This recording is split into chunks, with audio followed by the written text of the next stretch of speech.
This is Kia Rogers, and you're listening to Urbanology with my dad, Tony Rogers, on WHCR 90.3 FM New York. Hey, what's happening?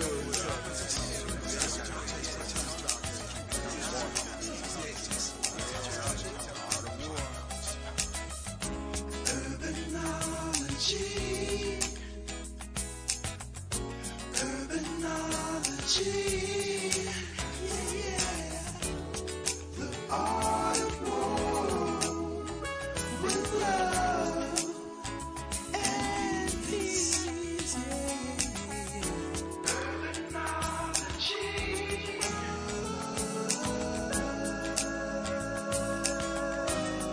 the art of war, peace and love.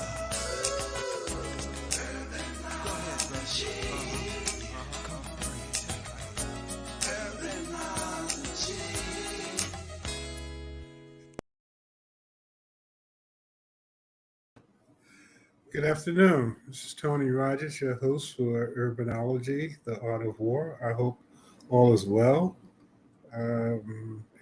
Last week we were talking about the possibility of snow. One man's heaven is another man's hell, in a sense.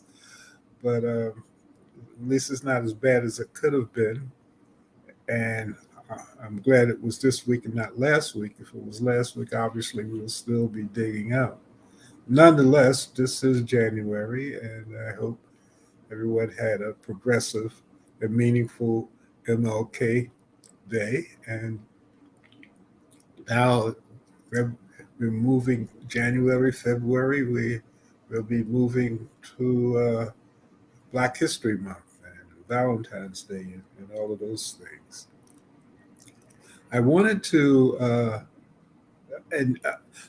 excuse me, again, for those who I have not seen, Happy New Year. I wanted to have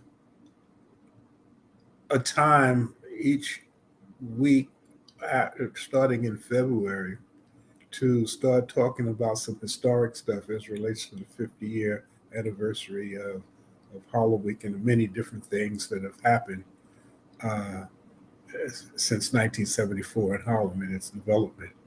So we'll have some interesting guests and some ways to kind of go down memory lane. A lot has happened in the Harlem community, in New York, and everywhere, I would imagine, in the last 50 years. But there has been a lot of different changes going on. A lot of tourism-related activity has developed. We have a new hotel and a number of other things, which is kind of a segue into my next guest.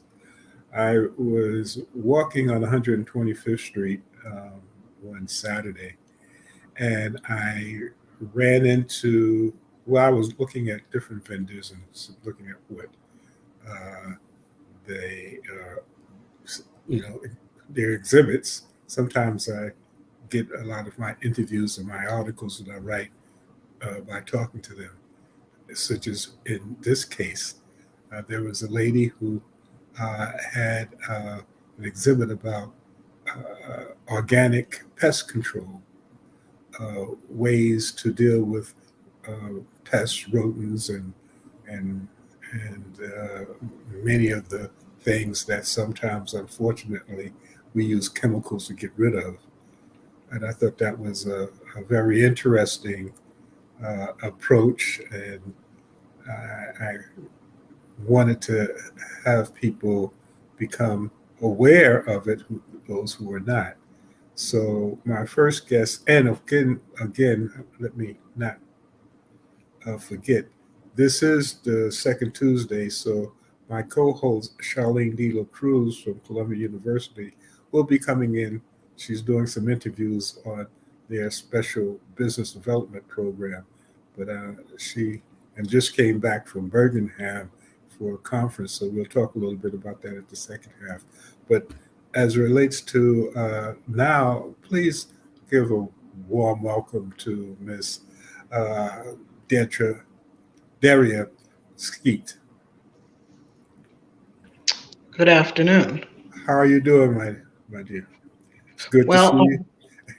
I'm not out in the elements, so I'm doing very well. Well, it well we well, I think this is the it broke a record. We This is about the 700th day that we went without snow. I think the last snowstorm was in 2022. So and it wasn't that bad. So we got That's to go true. with what we go with. As I had mentioned as far as the introduction, I was really amazed with your business. You've been involved in developing organic, natural ways to deal with pest control for, did you say about 19 years? Correct. 19, Right. actually 19 years and February 1st. And also, you was an adjunct at BMCC taught at the Advocating Boulevard State Office thing. And give us a little information about yourself and how you came into developing this herb bowl using herbs and other products to deal with pest control. Okay, well, I'll start with the Reader's Digest part about myself. And I was a teacher in Harlem, an elementary school teacher, right on West 113th Street. The school was the Friends Academy, but it's since been changed to a charter school, so I don't know what the current name is. I also was an adjunct first. I taught for a number of years with District Council 37 Mhm. in their literacy program. And then I was an instructor with BMCC as well, I'd say in between, actually, I went back to school and got a certificate from Long Island University in computer science.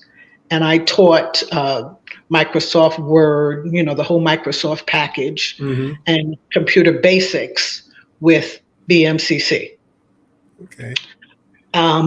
During my days as a teacher in Harlem, um, I found an apartment that was very low price, the entire ground floor of a brownstone.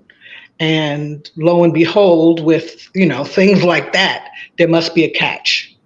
And the catch was that the apartment itself was very infested. Big water bugs, mice, Mhm. and you have to make a decision when you get an opportunity to rent a unit that is about more than half what you're paying presently. Mice, rodents, you're going to take it, whatever it is. So I immediately uh, sort of made a decision that I can't live with those things. So, and I have a lot of allergies. Mm. So I started researching organic pest control. And I initially found a firm in California that sold products. And it worked so well, I immediately wanted to, get into a business opportunity with them. And, that's how my business began. And tell us, uh, as we were talking about some of the things that you were able to see and do as relates to being in this business with uh, looking at some of the problems that most people have. Hmm. Well, one of the things, I'll say from a professional side as a teacher, that's very interesting is that um, I think I read in the Washington Post, but a study had been done that discovered that asthmatic children were missing 9 more days of school on average. And the reason has to do with pest dander. So when roaches are crawling, when mice are crawling, they're constantly excreting their waste. And that waste is very irritating to people who have certain sensitivities. So from a professional point of view, um, that was of interest to me. You're always, as a teacher, looking for ways to improve on a student's ability to even come to school.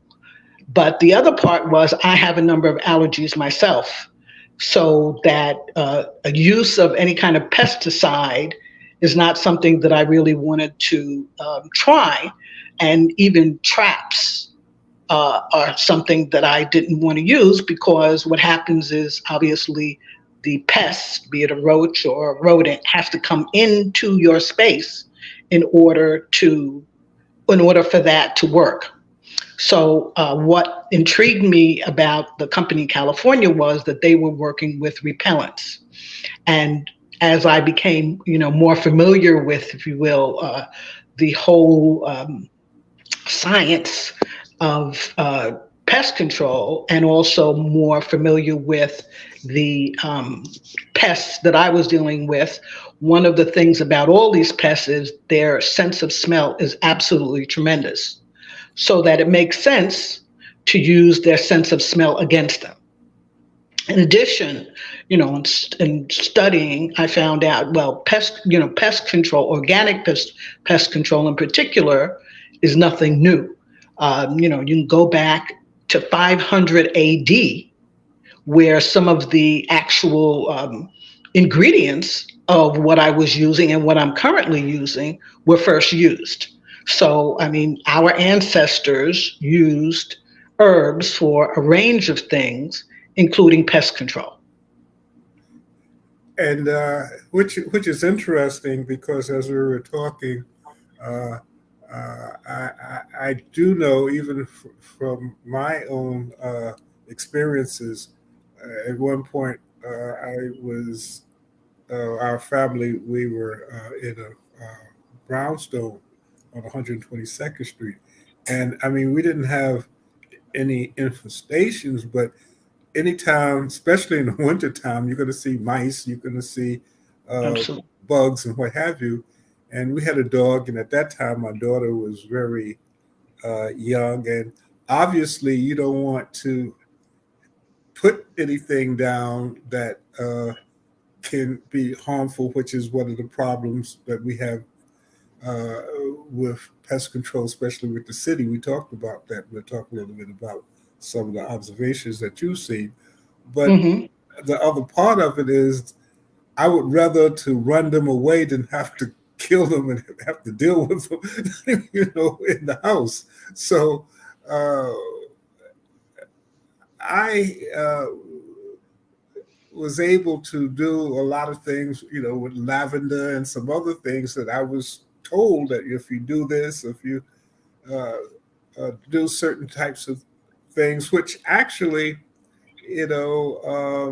like certain vinegars or things like that, are in your cabinet already. Can you talk about some of the natural ways that you, even to help or to support the different products that you have? And we have to talk about your website and some of the stores where your some of the stores that, in Harlem, that your product is going is Right. currently at. But can Hmm. you just give us some basic stuff that, as we were talking, and I've done some research, but I thought it was interesting how you have broken it down. Even plants, certain Hmm. plants can be used. Can you talk a little bit about that? Okay, well, first of all, as I mentioned before, the pest sense of smell is absolutely tremendous. So that there are compounds in plants, and obviously herbs or plants, that they can smell. And also, when you look at the fact that they're at the floor level, they're on the ground level. So I'll give an example. I was working with a restaurant in Harlem, and they had a outdoor shed. The Obviously people are eating at the outdoor shed, and that is like a gold mine for rodents. So the shed itself was surrounded by plants. And what we did was to just change the plants because there are plants that a rodent won't go near. So we went from a shed where the rodents were all over it to a situation where wouldn't even come near it. And the thing that's, sort of startling is that not only was it a cost-effective solution, but depending upon the growing zone, for instance, New York is in the 7A growing zone. Okay. So that just indicates the kind of plant that you would need, and would be something more hardy, something that obviously can stand the colder temperature. Right. And one of the things that I mentioned to you is there's a wintergreen plant that people have probably seen all around New York, because during the December, January, February time of year, the plant itself grows a red berry. And actually, the berry can last a very long time. Mm-hmm. That plant is a natural repellent. So, one of the things that I find, like, say, for instance, startling about New York City, as an example, and New York City waging war on rodents, is that when you go to a park, you don't see wintergreen plants. And that is counterintuitive to wanting to really have a strategy. And I would probably say the city would want to have a cost-effective strategy in terms of combating rodents. It's impossible for you to take one strategy. For instance, now, the way I understand it, pretty much the strategy is to containerize the garbage. Okay. Rats are very smart, they can climb. So you can containerize the garbage all you want, but their natural instinct is going to be that they're going to find ways of getting food. So the issue becomes that there has to be multiple options, and organically, there are multiple plants that can be used, as well as, even in the case of, if you walk down many streets, let's say 125th Street in particular, okay, you'll see that around trees, and you see this even in the park, that there are very deep holes that have been dug by rodents, because that is how they live. They dig tunnels into the ground. Well, one of the things that you would want to do, obviously, if it's outdoors anyway, you would want to try, or this, any city organization, private entity, even in your own backyard, to combat this. And there's two plants actually that I could mention. One is the wintergreen plant that I already mentioned. The other is called a Christ plant, which is a very thorny plant. And even indoors, it makes sense. People are aware of peppermint that rodents don't like, but there's peppermint plants.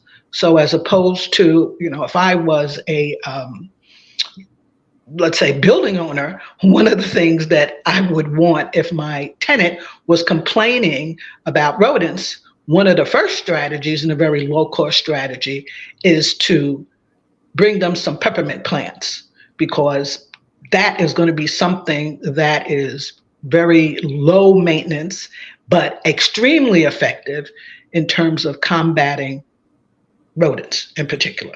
And those plants can grow outdoors and indoors. Well, the wintergreen plant and the peppermint plant obviously can grow outdoors and indoors, but the peppermint plant is very susceptible to, cold weather. Mm-hmm. So you could bring it in, you can grow a peppermint plant indoors year round. Mm-hmm. And that,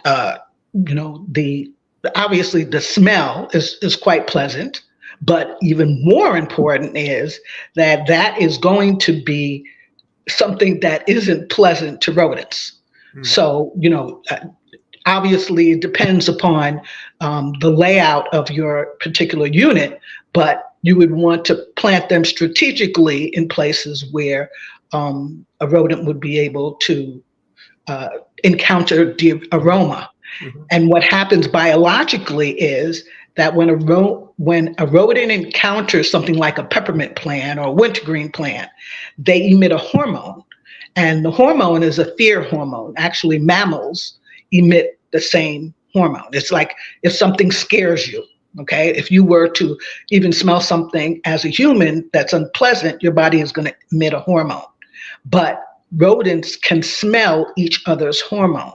So, if you will, that would be a tag that would be left behind that would indicate to another rodent, this isn't a place where you want to be. Well, I mean, You know, the whole, I, yeah. I, I, what happens is that sometimes I know that uh, people are not always comfortable in talking about stuff. However, it is to me something that, based on where we are, especially with the city, I wrote an article about some of the things that I found when after talking to you, and mentioned you as the inspiration of the article that will be in the Harlem News this Thursday. Mhm. Some of the things that we talked about, which is interesting, is that how the poison that is being used in the city sometimes has a horrible effect on birds who might catch mice. I know that there are hawks sometimes that fly around, exotic birds that often have been seen, and we wonder why that they die is because their prey is the rats that got poison in them, and sometimes cats and dogs and all of those types of things. So it would seem that there's an interesting argument, as I had mentioned to you before, uh, of having dialogues with the city. Well, I would say yes, that's very much true. But it's also a level of receptiveness Uh, on the part of the city, as well as actually businesses and even community members at large. Because a couple of different things about what you were just saying is one, the poisons that have been used on rodents and roaches have created what's called super rodents, super roaches at this point, where literally they are eating, let's say, for instance, in the case of rodents, they are eating the bait that's left out for them, yeah. as though it were food. And what even a few years ago, the city, there was a report in the newspaper that the bait that was being used was actually making rodents larger, more aggressive, and resistant. Oh my God. So yeah, I mean, it's curious to say the least why you would continue to use something that's sort of not operating in the best interests of your aim. Well, one But of the things, and we've talked about this, but one of the reasons, again, why I like to provide these types of platforms, and I'm happy that a Soul City Network, and I'm writing about it, because the pharmaceutical companies and the companies the that chemical create the companies, poisonous, it's almost like cigarettes. It's almost like any of the things that the reason why people didn't want cannabis to be, which is another deterrent too. But that's another story. But not wanting certain things to be put into the public's eye because it takes away from the bottom line as far as money. absolutely. And I'm sure even with the city, there are lobbyists, there are people who represent these companies that will make sure that you don't hear a lot of these interviews on mainstream TV. And one of the great things about Soul City and having our ability, whether it's through newspapers or this vehicle or radio, is to allow for people to be more focused. Now, again, in many cases, and that's to be to stereotype anyone, the people who suffer the most are the people who cannot afford to do a lot of the things that uh, may be available for those who do not. So the marketing is not always to those people.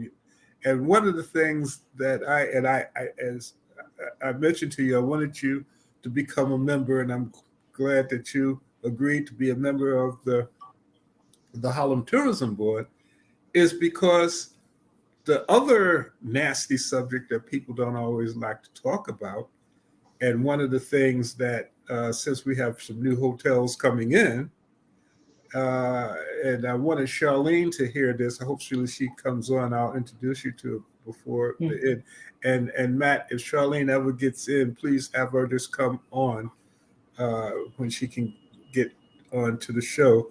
But bed bugs, Oh boy, bedbugs. and and I was doing some research, and Paris. I mean, they're supposed to be the 2024 Olympics, and one of the things that has them in a tizzy is that they have this horrible bedbug problem. Tremendous If bedbug you know problem. anyone that's going to Paris or other places in Europe, when they come back, make sure that they steam and do all of the stuff because they have a serious problem, which means that hotels are also having a tremendous problem. So, Well, yeah. Actually, the problem is unnecessarily tremendous. Okay. The way in which I've been told at hotels that I have talked to about the way in which they deal with bed bugs is they usually call an exterminator. The exterminator quarantines the room where the problem is identified, in some cases adjacent rooms as well, and it's several days that those rooms aren't available. Now, taking into consideration how much it costs, let's say in New York or probably also in Paris for a hotel room, the amount of money involved with a bedbug sighting is tremendous, just from the point of view of having to close down rooms. In addition, the average settlement that I've read about in terms of someone reporting to have been bitten by bed bugs at a hotel and then filing a claim, the average settlement is $50,000. And it might even be more than that because that information I read several years ago. But there is zero reason for any hotel to have bed bugs. And the reason I say that is because in a hotel, as we speak, for the most part, are the ingredients to resolve a bed bug problem immediately. Okay. And part of it is through herbs. Okay. At one time, at least in hotels in Midtown, Manhattan, as an example, there used to be floral shops. Many of them had floral shops. And within the floral shops, lavender, as an example, is a very effective repellent for bed bugs. But again, the problem has been that exterminators have used pesticides on these bed bugs to the point where the bed bugs are becoming resistant. could you So, hold that for us for a minute? I think Charlene De La Cruz may be uh, on that. Charlene, Hello. oh, Hi, how are Tony. you doing? Charlene, please, Daria Street, Charlene De La mhm. Cruz, who Hi there. is the person Hi, who how are you? is my co-host every uh, second Tuesday of the month. Mhm. Charlene, if you're a business and you want to do business at Columbia University, you have to know Charlene De La Cruz or Tanya Pope. Yes. Mm. Especially if you are MWBEs or if you are people of color or female. They are the ones who do above and beyond the call of duty work in making sure that Columbia and all of its properties have people who uh, can have a opportunity to be there, which is why I wanted to have you on for her to hear some of this, because when you're talking about a hotel of Columbia is putting dormitories, when you talk about students, period, That's and right. where they're located, especially the properties that are going to be by the water,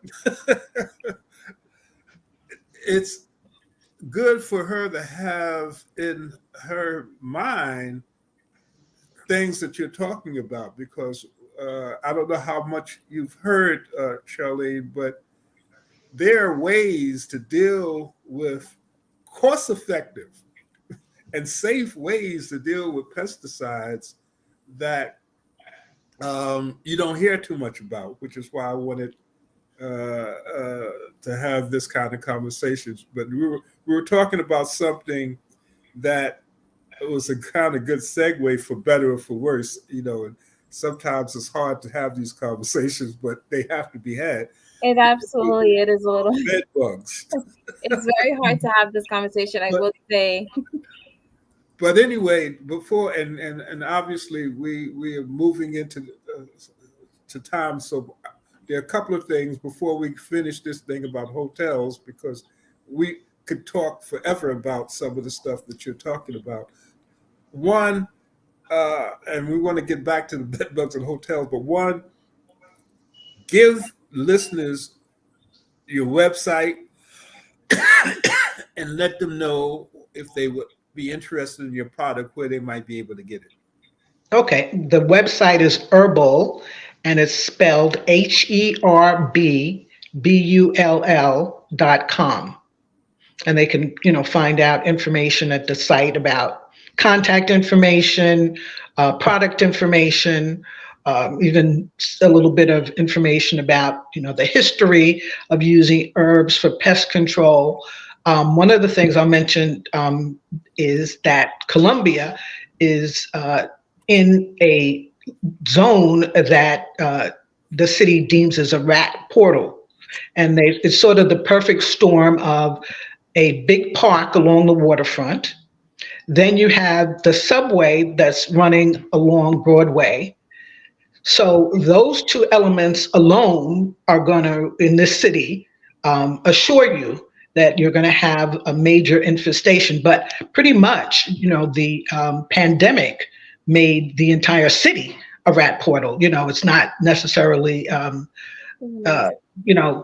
confined to areas, but obviously, the fact that, let's say, Columbia or any other institution, when I was going over the summer to a jazz concert and you're walking along 120th Street and Broadway, the number of, rat bait traps that you see out along, that stretch of Broadway is startling, especially because I remember going to a concert and I was standing at the corner of Claremont and 120th, and here comes some rats just running out of the sewer.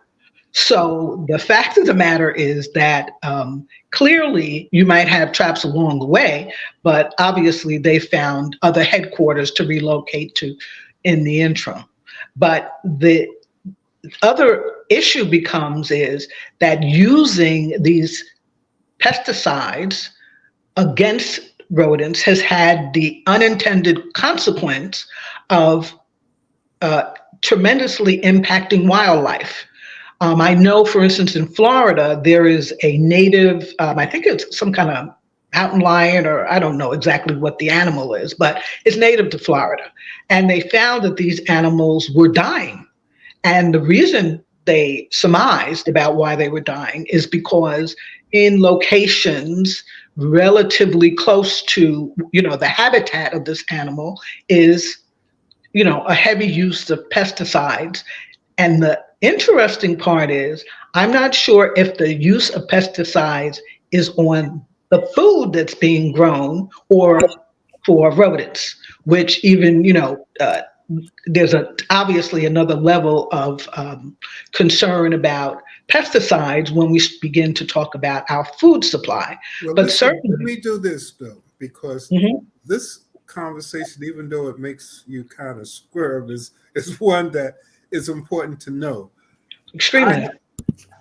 Charlene, I have to end this pretty soon because there's some other pieces that we have to go on. However, Yeah, I just wanted I to kind of think like touch base, just kind of like formally introduce myself to Daria because I feel like I am the manager of University Supply Diversity, and I know that these are situations that are happening within our society, and it's not just one city, it's really happening all over. Oh, um yes. Definitely feel that, and I'm very proud that Columbia University does have a very strong sustainability management to look at all these different areas, like how are we being a good citizen to our community when it comes to rodents. They are part of our community. I did squirm a little bit when you talked about bed bugs and rodents and what, but it is what we have to do. And we just have to manage it in a very environmental way. And I'm very proud to say that we do have a sustainability department that really manages this very well. I don't know, Tony, if you are aware of the little garden that we have on 119th Street on Morningside Drive, yes. actually Amsterdam. And that garden is actually used for our Columbia Secondary School to do farming and planting of different vegetables. It's actually one of the components within their curriculum. I was actually, a few years ago, right before the pandemic, we did have a very, unfavorable situation with a few rodents, and Turner Construction was able to donate a lot of good different tools for us to do irrigation around that garden. So it wasn't impacting the gardening for the students. They also had chickens. So all these little different ingredients made it kind of like a very playful place for rodents. And we all volunteer to kind of like have that irrigation system so that the student can continue to use the garden in a safe way, so that they can continue to do the learning that they need to do.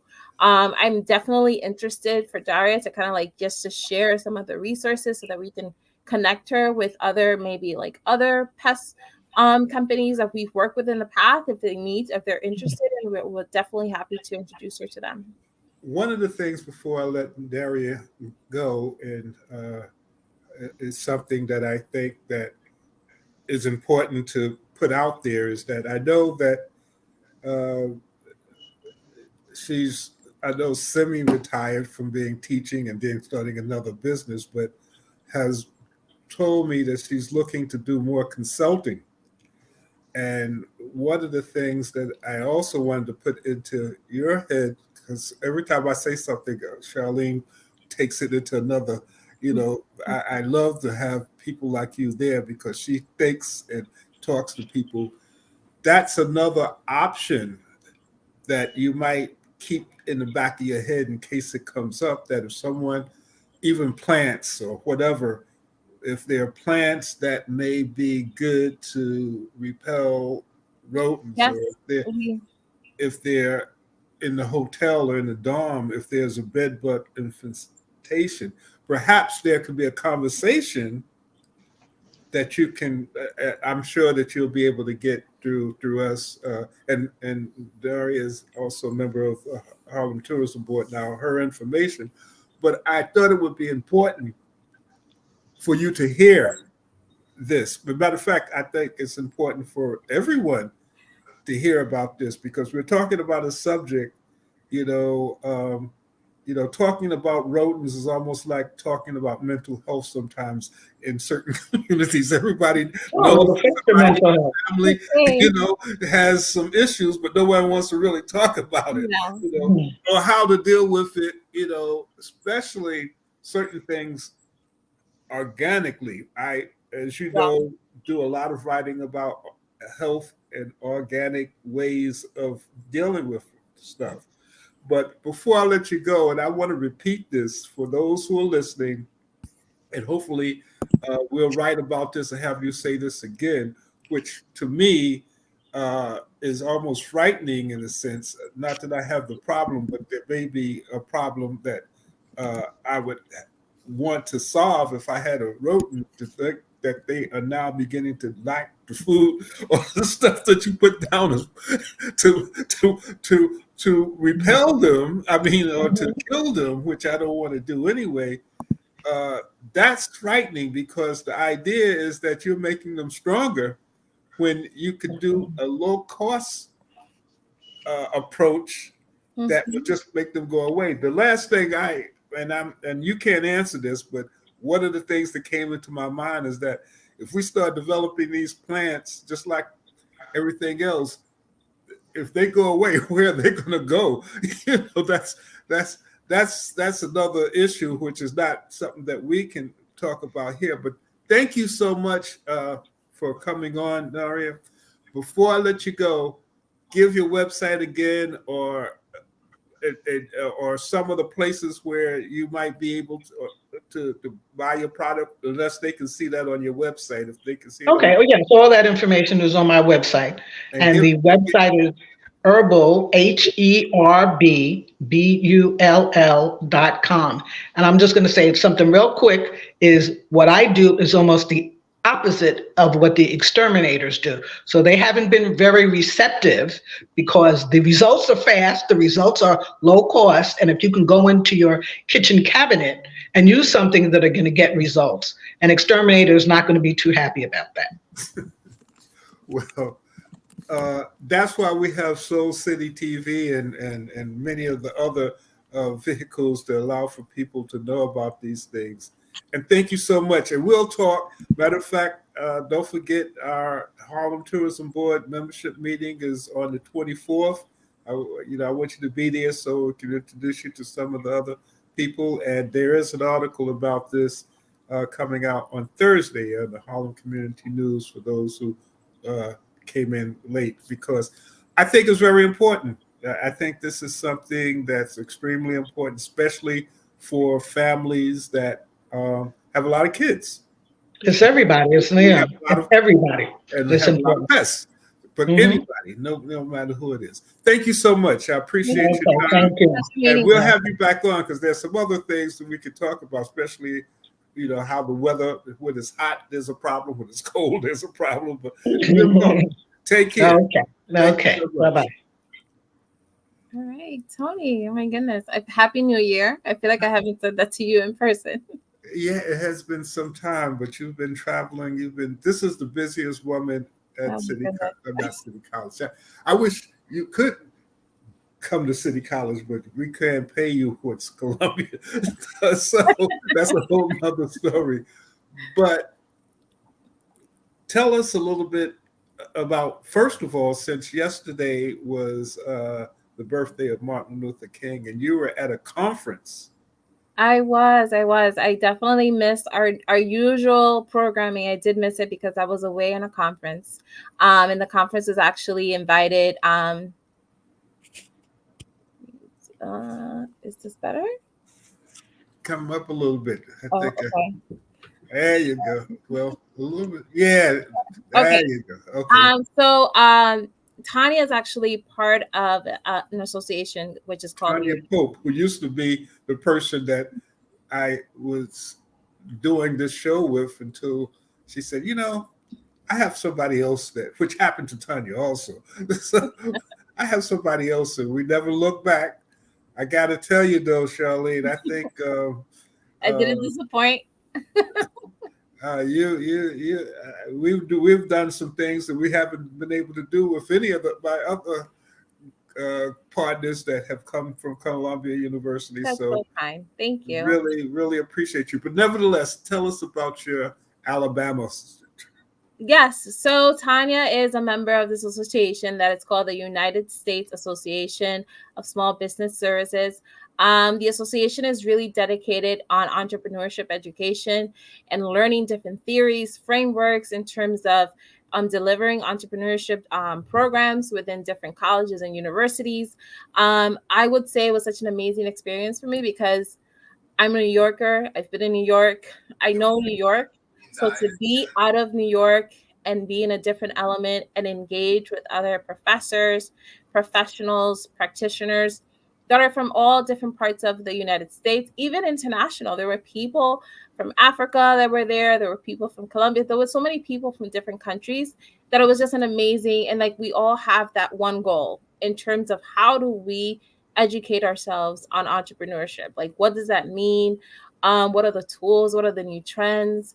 So it was an amazing experience. It was in Birmingham, Alabama, which was my first time being there. Being in the conference, everyone kind of has like a special interest group that they will go to. And our interest group, of course, is a minority and women entrepreneurship group. And I had the esteemed honor to go through the Birmingham Civil Rights Center. And that was a moment for me, Tony. I literally walked through every different just piece of history throughout the entire center. And it was a very shocking effect for me. So I feel like we need to have centers throughout the entire United States of America. Like every state needs their own civil rights center because Matter of fact, one is coming on 125th Street. It is good because we need it it. In the Urban League building. There's going to be a civil rights museum. We definitely need it. I feel like it should be open next, if not the end of this year, pretty soon. Yeah, it was just every different exhibition was so powerful.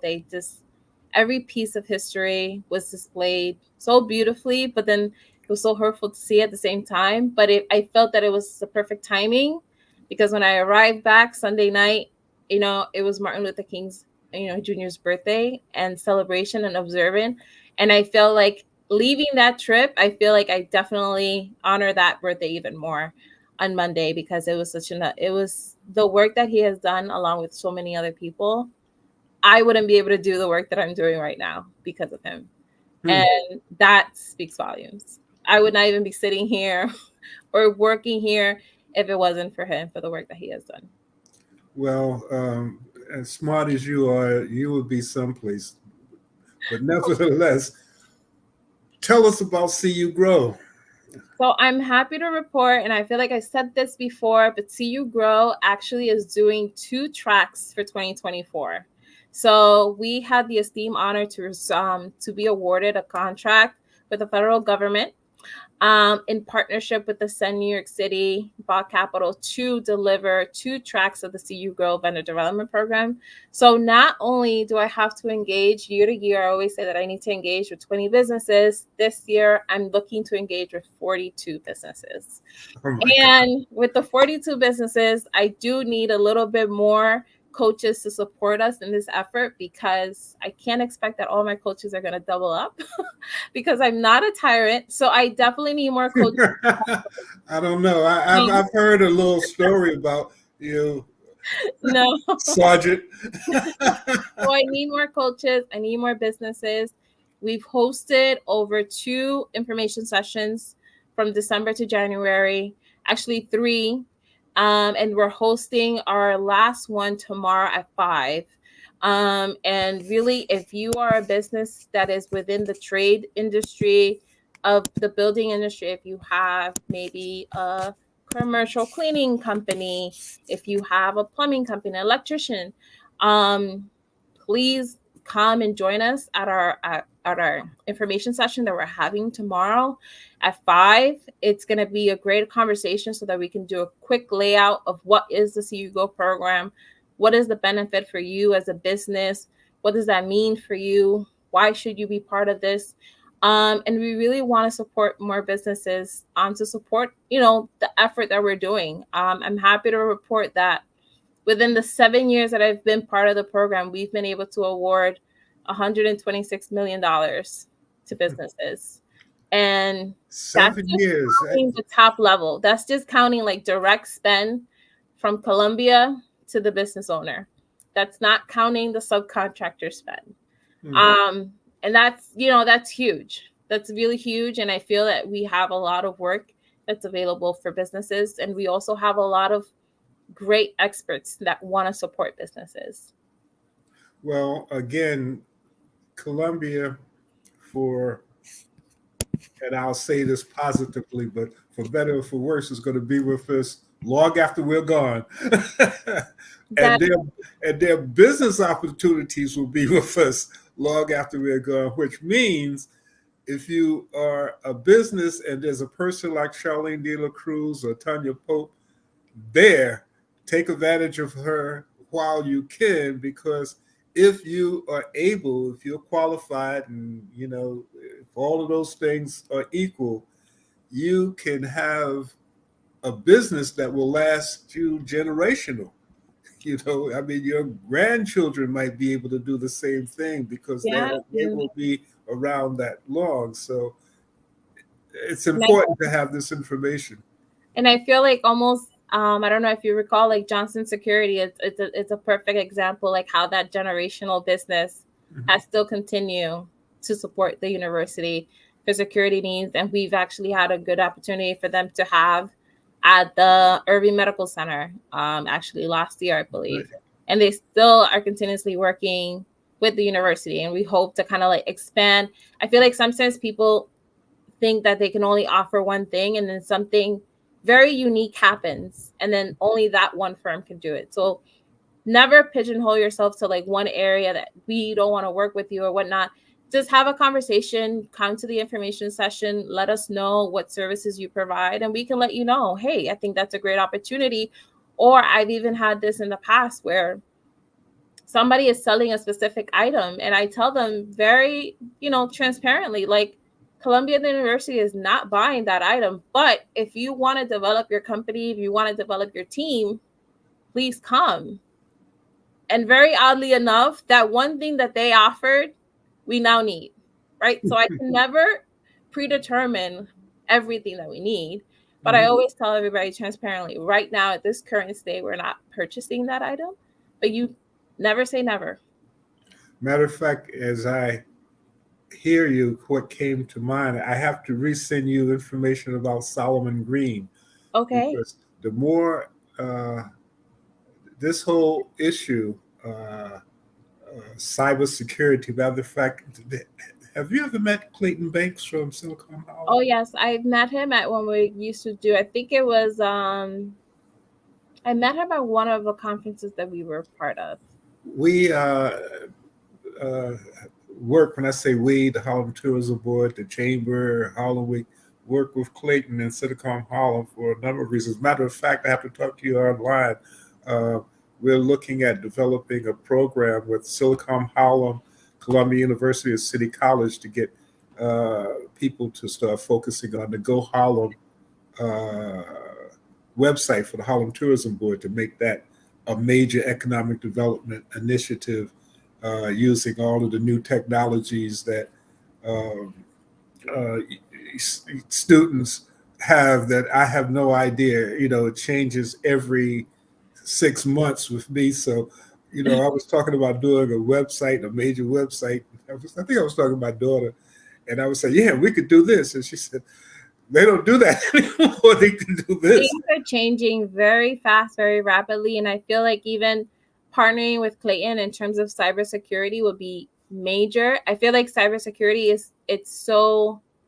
it's not spoken about it enough. Like, you are now seeing like very famous people being scammed out of their own bank accounts and reporting that Not, out.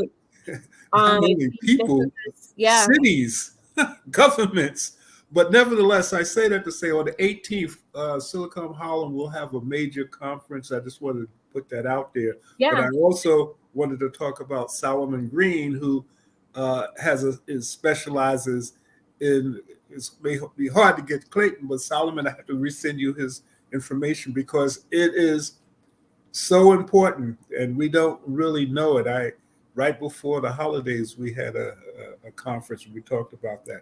But Charlene, how can people? Well, it's almost too late for this cohort now, but how can again No, people get? it's not late. We haven't closed our application pool. We close our application on January 20th. Okay, And we have an information session tomorrow at 5. I always tell people, if you're not able to join an information session, just reach out to us. I'm happy to jump on a call, give you your own personal information session, just so that you have the understanding and clear insight of what the program deliverables are. I definitely I take that to heart very seriously. So if you apply to the program, And if you have not attended an information session, we need to have a conversation because I need you to know what you're applying yourself into. I feel people just throw applications into the sky, but we need to know what is the delivery of the program, what the program's requirements are, is very important. Well, it's extremely important for me, and I have a great deal of gratitude because as busy as you are now, I mean, you were busy before, and I felt bad. Now you are twice as busy. Yes, I will be twice as busy, but I do have a I hope that they give you some more support because I mean, if not, I'm sure that you're going to say, Tony, I can't be on your show Well, anymore. I'm happy to report that even though we're doing 2 tracks, I'll be in charge of track 1, and my colleague Matthew Simon is going to be in charge of track 2. We'll definitely try to collaborate together. We're going to be trying to deliver the program together, but like he's going to be the key point person for that track. I'll be the key point person for this track, and then kind of like overseeing the entire program, making sure that the delivery is smooth. Because I will say that when I first started here at Columbia and we would do our procurement events, I could probably scrape through 15 people to come to these procurement events, right? Now I'm averaging at 50 plus with our procurement events. And with now onboarding 2 tracks, I'm pretty sure that I'm going to be at 100. So My God. yeah, it's a lot of work, but I feel the procurement events that we deliver, they have so much information. Our colleagues come, they talk about what their expectations are to work with them, what are the projects that they have coming down the pipeline. We have resources for them. All of this information is for free. It's just the association of being part of the CU Grow program, being an alumni, being a current participant, gives you access to this information. And I feel like that's the reason why people come year after year to our procurement events. Even after they graduate, they connect with other businesses and they work together. And it's a beautiful feeling. I love how people connect together. Like it's almost like their own little fraternity or sorority. Like you're part of this kind of like sister and brotherhood of working together and knowing that you're gonna really honor that trust. And it doesn't hurt by being able to get some contracts with Columbia No, it University doesn't hurt that to either. keep to keep you happy and wanting to come back. But Charlene, it's always a pleasure. The second Tuesday of the month is always one that I look forward to, and I really missed you, I'm even sorry. though you know. And one, I think that you might have been on vacation, which I was happy for because I want to make sure that you're healthy. Because with all of the stuff that you're doing, you got to have some time for yourself. Yeah, But I think for the last time you called me, I was in Alabama. This last week I was literally in Alabama. We arrived. It was literally a week-long trip. But I definitely would say if I would do it, I would do it again because it was very refreshing to see different people from different cultures, different states, and learning about what is their knowledge on this area, and me taking that knowledge and then hopefully applying it to the program. I feel like it was just a great professional development session of a week. It was just overloaded, and I still have notes to kind of regurgitate to just to so now you're even smarter than you were before. there was just so many topics. I'll definitely share the website so that you can see what some of the topic areas were and just the recognition of professors and students. They had research papers. It's a great educational week. There was just so much details that it was just you get a little overwhelmed with the information, so you kind of have to take a step back and like let me take my notes, let me gather my thoughts. But I would definitely do it again. It's a great experience. Well, thank you, Charlene De La Cruz. I appreciate it. Please give Tanya my regards and look forward to. When do you have your graduation? So our graduation is always in December. So now with 2 tracks, we have 2 graduations. So one will take place in December, and then the other one will take place in March. Okay. Yeah. So I'll definitely report out as we get closer. But right now, if you are a construction business or a business that has a trade, please reach out to us and apply. Our information is all on our website. All the tracks information, all the information on the courses, and our email is there as well. Well, again, this is something that even if you find that you may not qualify at the moment, there are other places that you can be pointed to. The most important thing, and I feel a little guilty about saying this, but if you don't know Tanya Pope or Charlene De La Cruz, and you have a business, and you may even want to consider getting work with Columbia University, then you have a problem. So thank you so much, Charlene. Thank you, Tony. I really appreciate you. Always looking for me, and I'm always looking for you. So I hope to see you again next month. Next to the second Tuesday of the month. Yes. So again, this kind of brings us to the end of the show. Again, Herbal Bull, killing pests with herbs and plants naturally. I thought that was interesting. You probably won't hear that anyplace else because it's not mainstream. But nevertheless, that's what we do here on the Urbanology. So thank you so much for spending some time with us. And we look forward to seeing you next week. Thank you, Matt McCoy and Jasmine and everybody on the Soul City team for giving us this platform. And of course, WACR 90.3 FM, which is our home base. And tune into WACR 90.3 FM every day if you can. Take care. This is Kia Rogers, and you're listening to Urbanology with my dad, Tony Rogers, on WHCR 90.3 FM New York.